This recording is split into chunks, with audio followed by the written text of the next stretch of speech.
Welcome class. तो electromagnetic induction से का एप्लीकेशन का अगला पार्ट आज हम लोग देखें। आज स्पेशली हम लोग देखेंगे सेल्फ इंडक्शन और म्यूचुअल इंडक्शन से रिलेटेड क्या प्रॉब्लम है ना। अभी तक हम लोगों ने फ्राइडेज लॉ के हिसाब से इलेक्ट्रोमैग्नेटिक इंडक्शन उसका बेसिक डिफिनेशन था, उससे रिलेटेड इंड्यूस्ड ईएमएफ जो होगा rate of change of flux के इक्वल होगा, उससे रिलेटेड एप्लीकेशन देखा। फिर हम लोगों ने देखा क्या मोशनल ईएमएफ का, पिछले वीडियो में था मोशनल ईएमएफ का। तो आज हम लोग देखेंगे किसका, self induction and mutual induction से रिलेटेड क्वेश्चन। आज सबसे पहले एक सिंपल क्वेश्चन से उठाते हैं ताकि फार्मूला रिकॉल हो जाए लोगों को, है ना। The back EMF induced in the coil. Self induction में क्या होता है, सेल्फ इंडक्शन में मैंने क्या बताया था कि जैसे ही लिंक्ड फ्लक्स के वैल्यू में चेंज लाते हैं by changing current through the coil, तो इसमें क्या होता है, ईएमएफ इंड्यूस होता है। और वो इंड्यूस्ड ईएमएफ क्या करता है, जो उसमें अप्लाइड ईएमएफ होता है जिसके वजह से उसमें करंट फ्लो हो रहा होता है, उसको क्या करता है, वो अपोज कर रहा होता है। अगर पूरी कॉन्सेप्ट ना याद हो तो कम से कम इतना बार ध्यान कर लीजिए कि जो इंड्यूस्ड ईएमएफ होगा सेल्फ इंडक्शन के कारण, वो अप्लाइड ईएमएफ को अपोज कर रहा होता है, तो उसको बैक ईएमएफ भी कहते हैं। तो the back EMF induced in a coil when current changes from 1 ampere to 0, माने इनिशियल वैल्यू ऑफ करंट क्या जो भी था, माने डेल आई आपका क्या है 0 minus 1, that is minus 1 ampere, minus 1 ampere. पहले ये 1 एम्पियर था, बाद में वो 0 एम्पियर हो गया, ठीक है। 1 एम्पियर से 0 एम्पियर इन 1 मिली सेकेंड।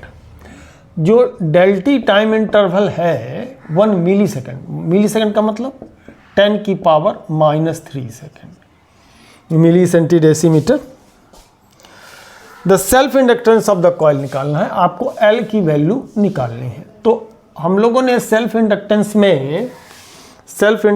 में क्या देखा था, सेल्फ इंडक्टेंस वाले टॉपिक्स में हम लोगों ने देखा था कि क्या फार्मूला होता है, वो होता है सेल्फ इंडक्टेंस में कि मिली सेकेंड इन 4 अच्छा हाँ, इंड्यूस्ड ईएमएफ की वैल्यू भी दिया है कितना, 4 वोल्ट का, 4 वोल्ट। एल और 4 हमारा एक जैसा हो जाता है ना, 4 वोल्ट का। तो फार्मूला क्या बनता है, equal to minus L del I by कितना, डेल टी। ये रिलेशन था, d I by d t भी लिखते हैं, del I by del t भी लिखते हैं, minus L d I by d t, ठीक है।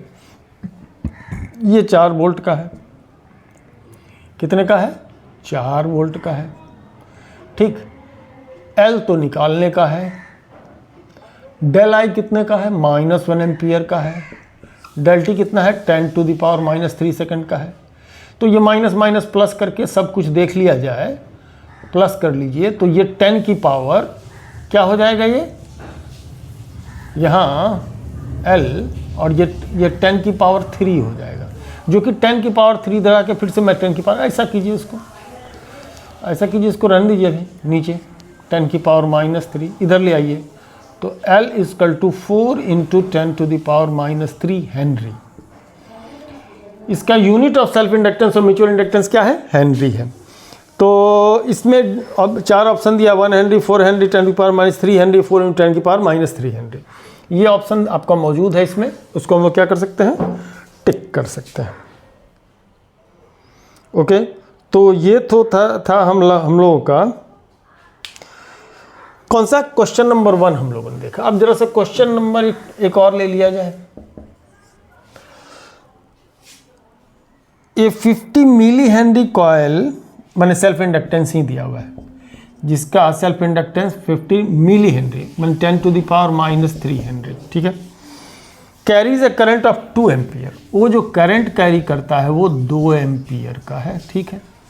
2 एम्पियर का करंट का, the energy stored in joules. ये मैं जस्ट ये सब क्वेश्चन ले रहे हैं ताकि क्वेश्चन का क्वेश्चन भी हो जाए, फार्मूला भी रिकॉल हो जाए।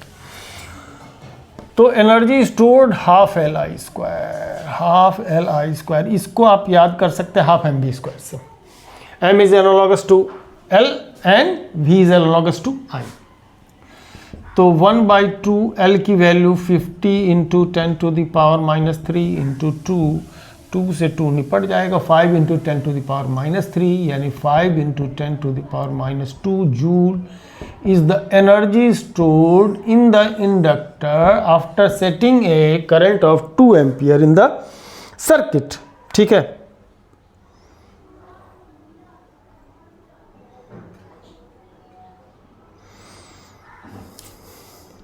चलो ऐसे है कुछ सिंपल क्वेश्चन में हम लोग देख लेते हैं। एक current passing through a chalk coil होता है, ट्यूबलाइट में लगता था पहले जब चॉक वाला कॉइल हुआ करता था, है ना, उससे हम लोग का वाटलेस करंट पास होता था जो सर्किट के अंदर करंट को कंट्रोल करने का डिवाइस था without any what loss of energy. उसको वाटलेस करंट कहते थे, चॉक कॉइल के अंदर हुआ करता। लेकिन अब तो चॉक आपको दिखता नहीं, करंट कंट्रोल करने के लिए इलेक्ट्रिकल सर्किट मौजूद है, तो वो आपको दिखेगा नहीं। तो current passing through a chalk coil is 5 Henry.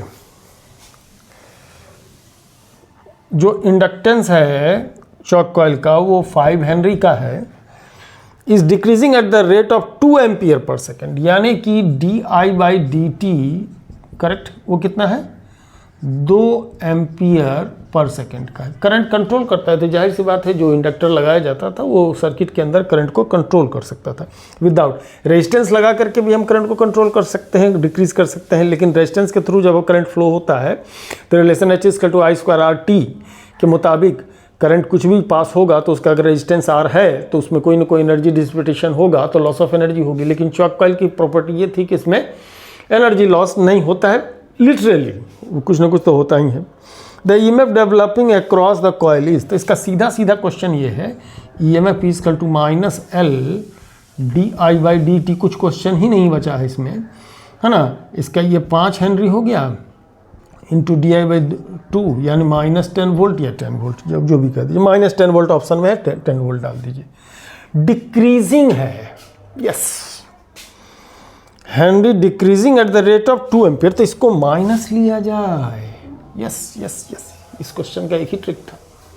Question तो इजी था, लेकिन क्वेश्चन को पढ़ने में अगर हम लोग थोड़ी सी लापरवाही कर दे और उसको लगाने में लापरवाही कर दे तो गड़बड़ हो जाएगा। तो ये -2 था तो ये -2 होगा, तो -5 × +10 आएगा। दोनों ऑप्शन था, +10 भी था -10 भी था। तो decreasing at the rate of 2 ampere second, तो -2 एम्पियर पर सेकेंड होगा। ठीक है, क्वेश्चन को पढ़ना बड़ा जरूरी होता है। ठीक है, चलिए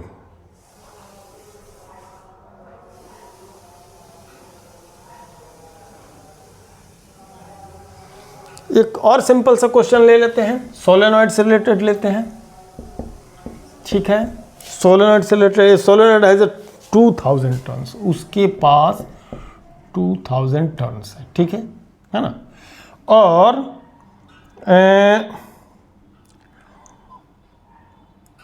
and overall length is 0.3 metre और L जो है वो 0.3 मीटर का है। ठीक, the area of its cross section, area cross section इसका 1.2 इंटू 10⁻³ मीटर का क्या है, स्क्वायर है। तो around the central section of the coil 300 turns is bounded. Around its central section a coil of 300 turns is wounded if the initial current is 2 ampere in the solenoid. If an initial current of 2 ampere in the solenoid is reversed in 0.25 seconds, then the EMF induced in the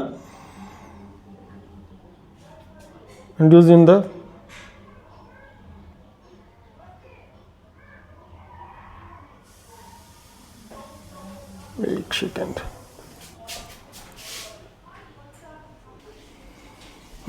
तो इस question को मैंने पूरा पढ़ा नहीं और हम start हो गए। हमने सोचा कि सेल्फ इंडक्टेंस का क्वेश्चन है, लेकिन दरअसल ये म्यूचुअल इंडक्टेंस का क्वेश्चन है।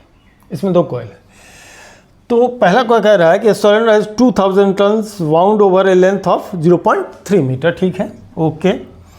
The area of cross section is this much, इसका एरिया ऑफ क्रॉस सेक्शन ये है। ओके, सेक्शन और एक coil of 300 turns in wound, कहने का मतलब एक कॉइल है एक और कॉइल है जो उसके अंदर है, उसके नंबर ऑफ टर्न्स जो है वो 300 है। ठीक, if the initial current of 2 ampere in solenoid is reversed in 0.25 second, माने इनिशियल करंट 2 एम्पियर का रिवर्स हो जा रहा है, मतलब 2 एम्पियर जो एक सर्टेन डायरेक्शन में फ्लो कर रहा होगा, मान लीजिए लेफ्ट टू राइट हो रहा होगा, तो 0.25 सेकंड के अंदर फिर वो क्या हो रहा है, रिवर्स होकर के राइट टू लेफ्ट फ्लो होने लग रहा है। तो इसका मतलब हम लोग ये कह सकते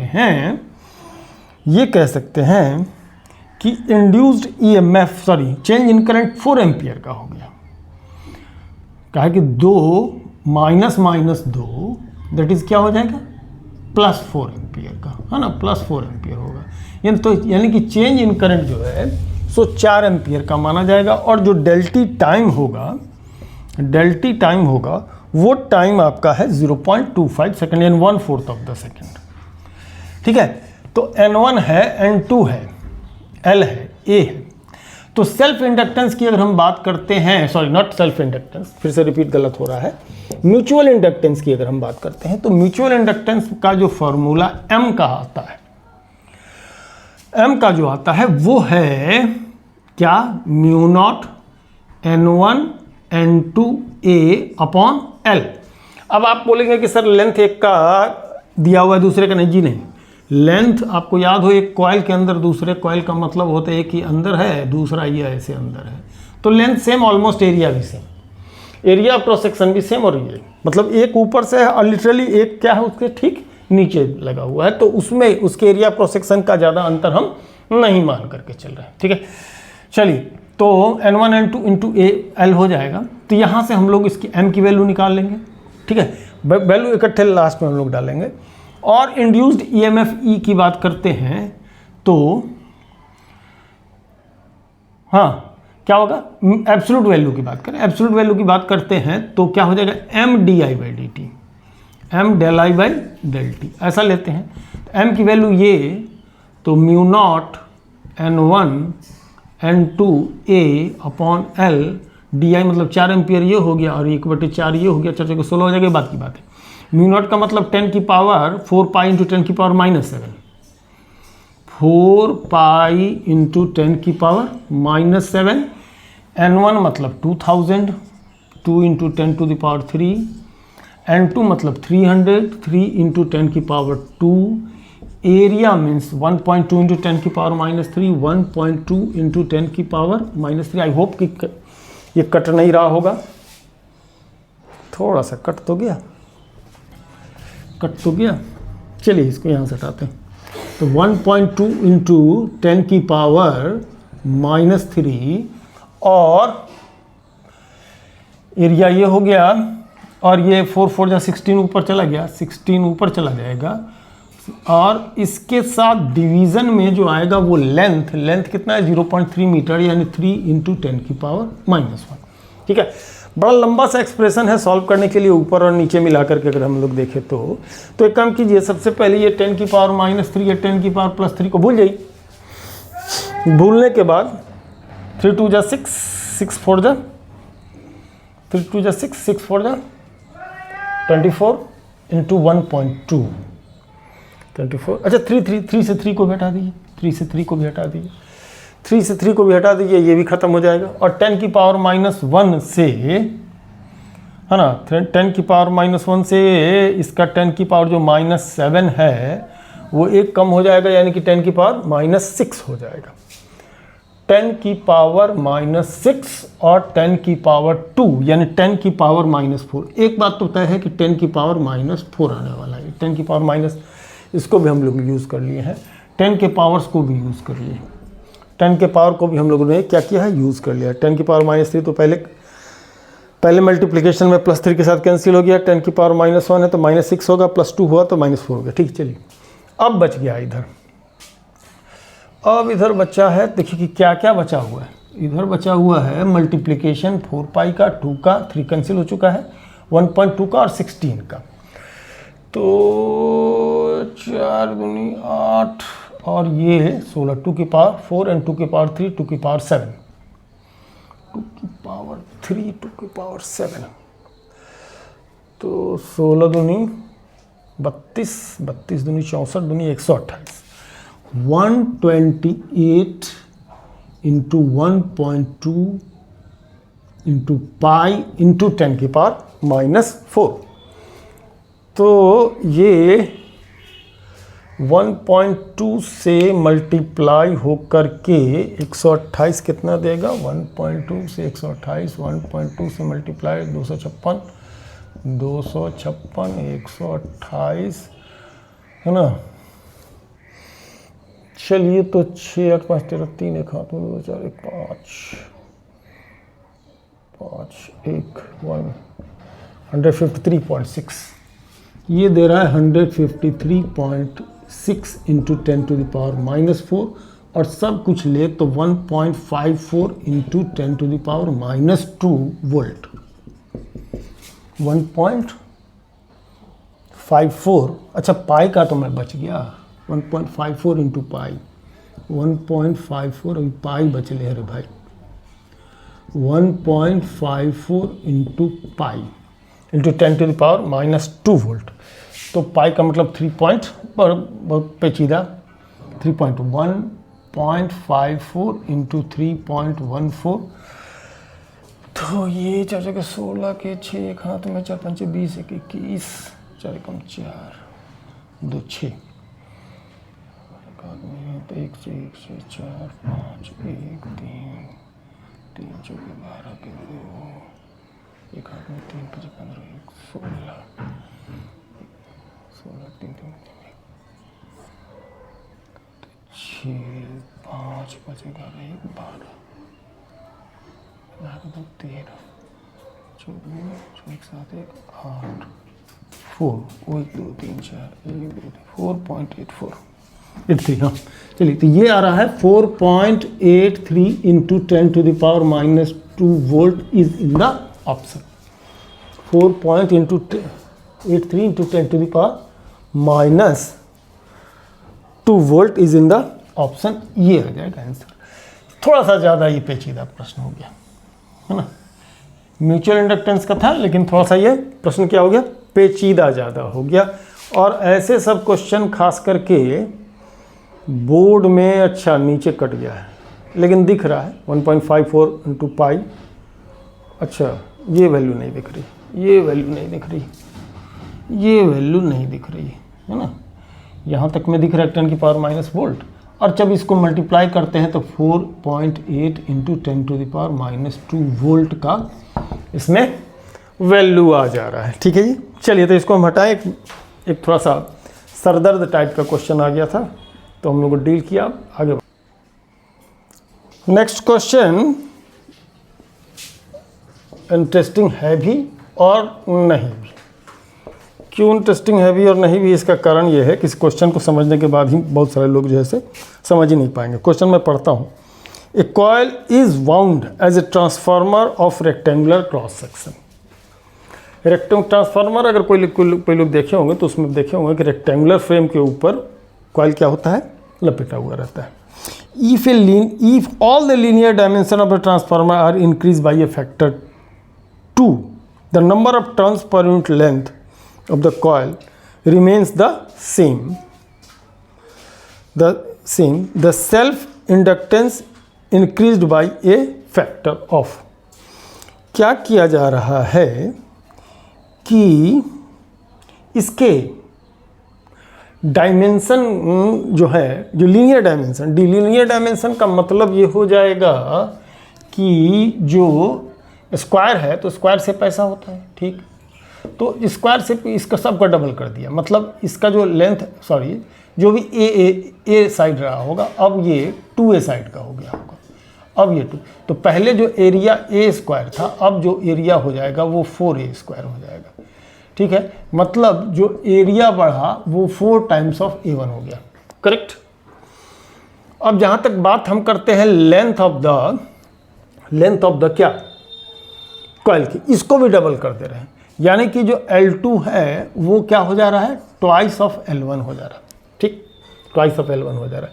अब अगर हम इसके सेल्फ इंडक्टेंस का फॉर्मूला देखें तो पहले जो इंडक्टेंस रहा होगा L1 मान करके चलिए, तो म्यू नॉट एन स्क्वायर ए इंटू एल रहा होगा, ठीक, A1 इंटू L1 रहा होगा। अब आप पूछ रहे होंगे कि n को क्यों, n स्मॉल n जो है number of turns per unit length की बात है, तो number of turns per unit length कह रहा है कि सेम रह जा रहा है, the number of turns per unit length of the coil remains the same, वो रह जा रहा है, मतलब इसमें चेंज नहीं आ रही है, ठीक है। L1 ये हो गया, तो L2 कितना होना है, इसी फॉर्मूला के मुताबिक चलते हैं, तो n स्क्वायर A2 L2, तो mu not n square A2 और L2, A2 इज 4A1, 4 दूनी 8, यानी कि 8 हो, 8 into watt,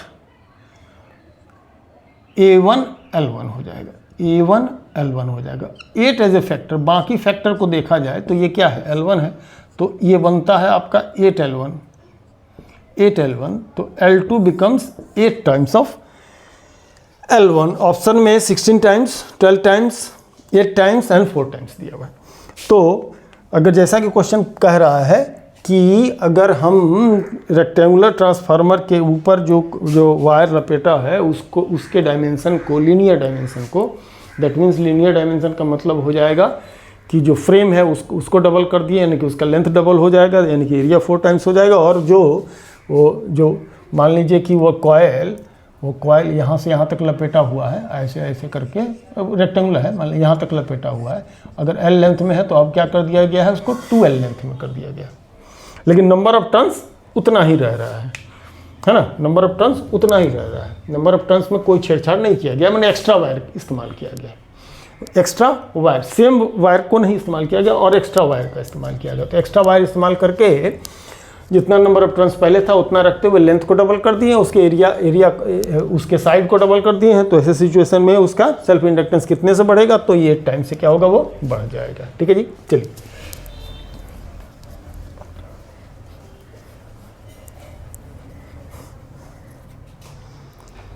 to coils of self inductance are placed closer to each other and total flux, अरे ये फार्मूला ये था यार, याद करा दूँ।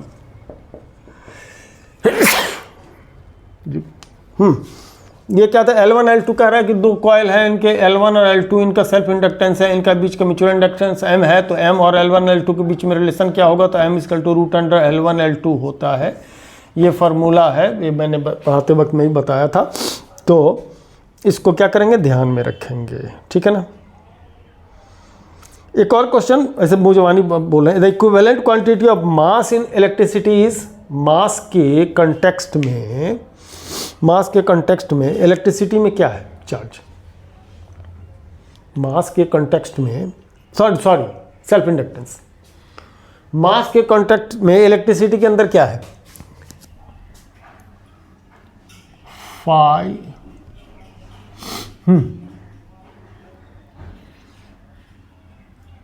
E equal to L d I by d t, ठीक, गौर कीजिएगा, F equal to m d v by d t, यही है ना कहानी, यही ना होता है फोर्स का, force is analogous to induced EMF, V is analogous to I, then M is analogous to L, M is analogous to L, ये है फोर्स, तो ये है इलेक्ट्रोमोटिव फोर्स, ये है rate of change of current, तो ये rate of change of velocity, acceleration, acceleration m लिखते हैं ना, acceleration.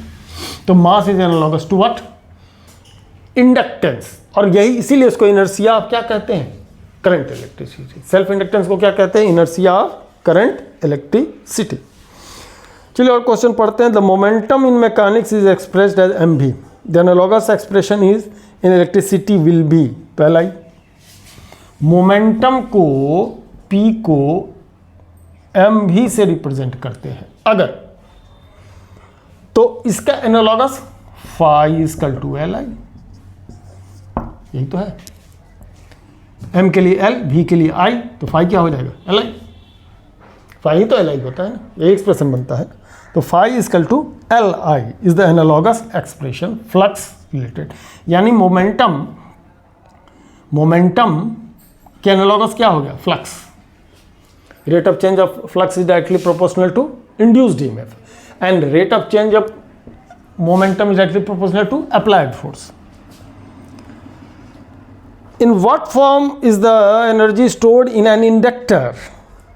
A coil of inductance L is carrying a steady current I. What is the nature of stored energy? तो stored energy ये potential energy के form में होगा, और वो पोटेंशियल एनर्जी के फॉर्म में होगा, और वो मैग्नेटिक होगा, मैग्नेटिक इन नेचर होगा, मैग्नेटिक इन नेचर होगा, है ना। जो एनर्जी स्टोर्ड होती है कॉइल के अंदर वो हमारी मैग्नेटिक इन नेचर होगा। Nature stored in energy, magnetic energy, है ना। जो फ्लक्स डेवलप करता है ना, वो मैग्नेटिक एनर्जी के फॉर्म में होता है। एक एक लाइन का क्वेश्चन है, इसीलिए हम इसको वो हाफ एल आई स्क्वायर लिखते हैं ना भैया, इसी को। The coefficient of self inductance, next question हम ले रहे हैं। The coefficient of self-inductance of a solenoid is 0.18 millihenry. If a cord of soft iron relative permeability 900 is inserted, then the coefficient of self-inductance will become nearly, एकदम simple सा question है, एकदम simple सा question है। कह रहा है कि सेल्फ इंडक्टेंस इसका L जो है सो 0.18 मिली हेनरी, यानी कि 10 की पावर माइनस, इसको छोड़िए ना, 10 की पावर माइनस मिली हेनरी, ठीक, ऐसा दे रहा है। और कह रहा है कि अगर इसमें कोई सॉफ्ट आयन जिसकी रिलेटिव परमिएबिलिटी 900 है, तो ये याद कर लीजिए कि जो अभी का जो सेल्फ इंडक्टेंस होगा वो mu r times of L हो जाएगा, वो इससे क्या होगा, बढ़ जाएगा। तो यहाँ पर म्यू आर की वैल्यू क्वेश्चन में 900 दिया है, तो इसमें 900 का सीधे सीधे क्या होगा, मल्टीप्लिकेशन हो जाएगा। दैट मीन्स 9 गुने 18 मिली हेनरी, तो 162 मिली हेनरी कह सकते हैं, या फिर अगर आप हटाना चाहते हैं तो 0.162 हेनरी, है ना। 0.16 मिली हट जाएगा 10 की पावर -3 से, तो 0.162 हेनरी, 162 हेनरी, ऑप्शन में ये दिया हुआ है 162 हेनरी। ये सिंपल सा क्वेश्चन था। जब आप सेल्फ इंडक्टेंस मैंने पढ़ाया था उसमें हमने ये बताया था कि सेल्फ इंडक्टेंस ये होता है म्यू नॉट एन स्क्वायर ए इंटू एल, ये बनता है सेल्फ इंडक्टेंस। अगर यदि उसके अंदर आयरन कोर डाल दिए तो mu naught mu r n square A L हो गया, तो mu naught n square A L तो सिंपल बिना कोर डाले हुए हो जाता है। लेकिन जब आप कोर को डाल देते हैं तो वही चीज़ क्या होता है, म्यू आर टाइम से बढ़ जाता है। इसी म्यू आर को मल्टीप्लाई करके हमने यहाँ क्या किया है, रख दिया। ऐसे लिख सकते हैं ना, L dash equal to mu r L, है ना।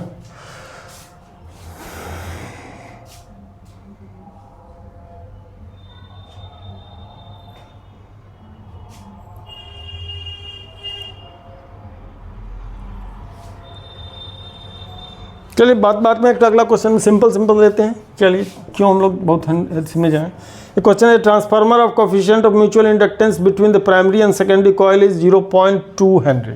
यानी म्यूचुअल इंडक्टेंस दिया है 0.2 हेनरी का। When the current changes by 5 ampere per second, यानी कि di/dt दिया है, चेंजेस कह रहा है, तो इन पॉजिटिव या नेगेटिव हम लोग कुछ नहीं ले पाएंगे, मैं एब्सोल्यूट वैल्यू मिलेंगे। तो 5 एम्पियर पर सेकेंड का हो गया, और the induced EMF in secondary will be, तो ये तो सीधे इंड्यूस्ड ईएमएफ एब्सोल्यूट वैल्यू में लीजिए, तो mdi/dt होगा, mdi/dt होगा सिंपल में 0.2 इंटू 5 दैट इज 1 वोल्ट का हो जाएगा। सिंपल ऑप्शन में भी 1 वोल्ट है। मारिए कहानी खत्म करिए। When a current in the coil changes from 8 ampere to 2 ampere in इतना second of the induced EMF equal to the self inductance of milli henry.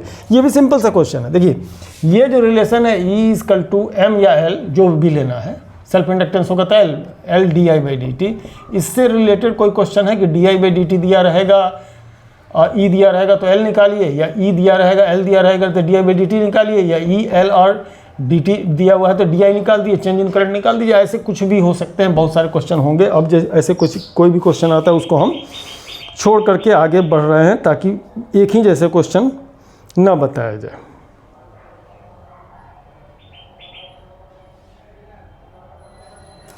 The number of turns in the coil is double without any change in the length of the coil, it's self inductance becomes. ये question है। When the number of turns in A coil is double without any change in the length of the coil, the self inductance of the coil. तो इस question का जवाब 6, 7, 8, चलिए number of turns को double कर दे रहा है, माने n डैश बिकम्स 2n। ठीक है, l कितना होता है, mu naught n square A L. तो अब अगर जरा देखिए तो ये n square A by L ऐसा हो जाएगा, चूँकि n की वैल्यू, ये स्मॉल n जो है कैपिटल N बाई एल होता है, तो कैपिटल N बाई एल रखेंगे, n square by L square से ये कट जाएगा।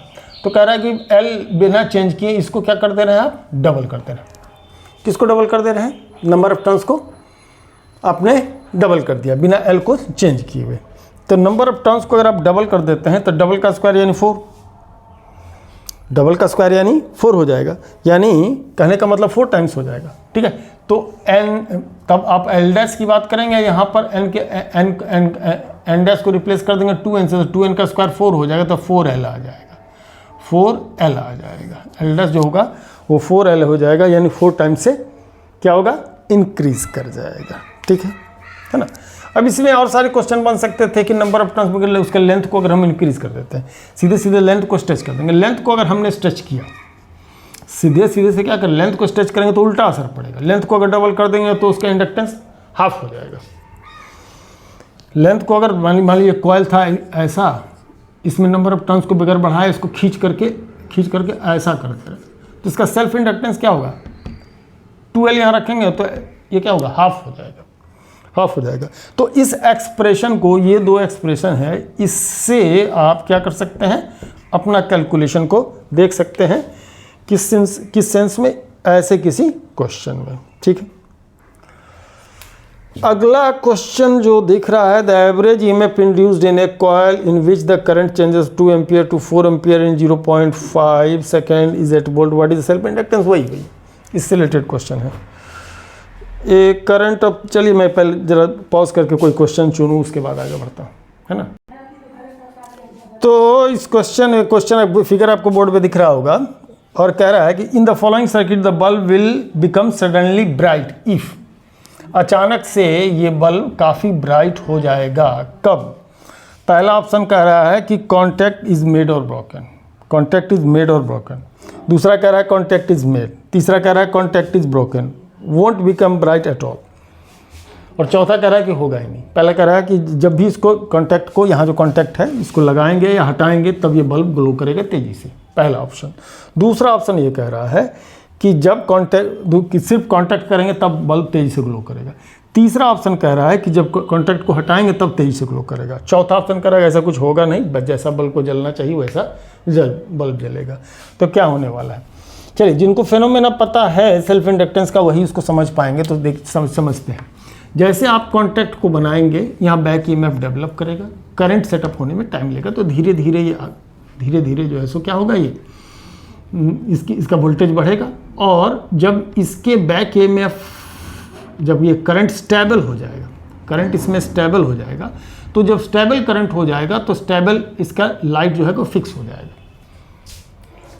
कॉन्टैक्ट जैसे बनाएंगे तुरंत ये नहीं जलेगा, ये कुछ फ्रैक्शन ऑफ सेकंड लेगा ग्लो करने में, क्योंकि बैक ईएमएफ इस पर लग रहा है। अप्लाइड ईएमएफ के अगेंस्ट इसमें बैक ईएमएफ लगेगा।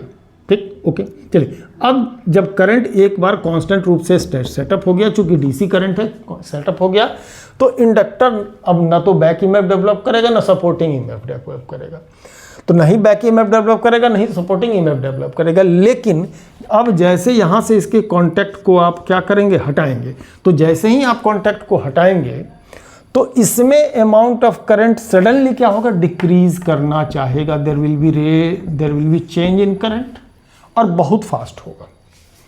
तो इंड्यूस्ड ईएमएफ जो होगा वो प्रोपोर्शनल हो जाएगा डी/dt के। और अब क्या करेगा, ये करंट को सपोर्ट करेगा, करंट को नहीं चाहेगा कि ये क्या हो जाए, डिक्रीज कर जाए तुरंत।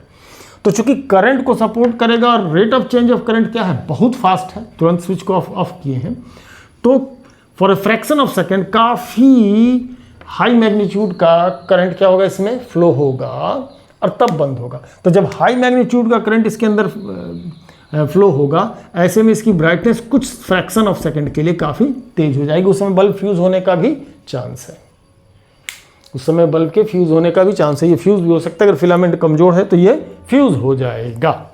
तो इसका ऑप्शन था कि when the circuit is broken, जब सर्किट को ब्रोक करेंगे करंट सेटअप होने के बाद, तब जा करके इसका बल्ब काफ़ी तेज़ी से ग्लो करेगा।